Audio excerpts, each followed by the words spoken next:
ہندوستان کے ایک صاحب نے پوچھا ہے کہ بقرعید میں چاند کی صورتحال کیا ہے، بتائیے ہمیں چھٹی بک کرانی ہے۔ جواباً عرض ہے کہ اس مرتبہ اس خطے میں 2 بقرعید ہو جائے گی۔ صورت ایسے ہی ہے۔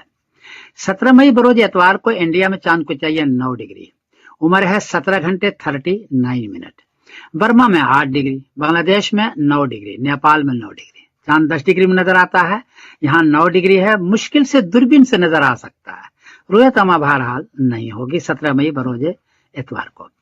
18 مئی بروز پیر کو انڈیا میں چاند کو چاہیے 23 ڈگری، عمر ہے 41 گھنٹے 40 منٹ، برما میں 22 ڈگری، بنگلہ دیش میں 23 ڈگری، نیپال میں 23 ڈگری۔ چاند 10 ڈگری میں نظر آتا ہے، یہاں بہت زیادہ ہے، اس لیے دیر تک رہے گا، واضح رہے گا۔ تو 18 مئی بروز پیر کو نظر آئے گا، اور 19 مئی بروز منگل کو ذی الحجہ کی پہلی تاریخ ہوگی۔ اس اعتبار سے ان حضرات کے بقرعید 28 مئی بروز جمعرات کو ہوگی۔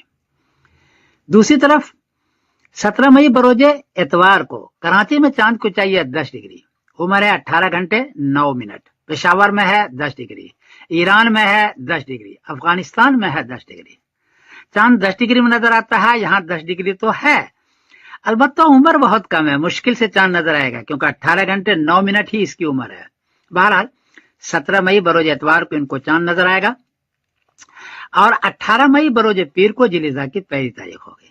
اس اعتبار سے ان حضرات کے بقرعید 27 مئی بروز بدھ کو ہوگی۔ سعودی عربیہ کا بھی ام القری میں 18 مئی بروز پیر کو پہلی ذی الحجہ ہے، اور 27 مئی بروز بدھ کو بقرعید ہے۔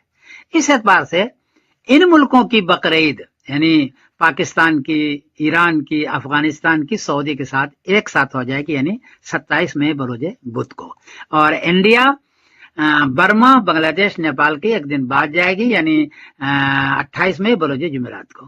دیکھیے ہوتا کیا ہے۔ میں سمیر الدین قاسمی بول رہا ہوں۔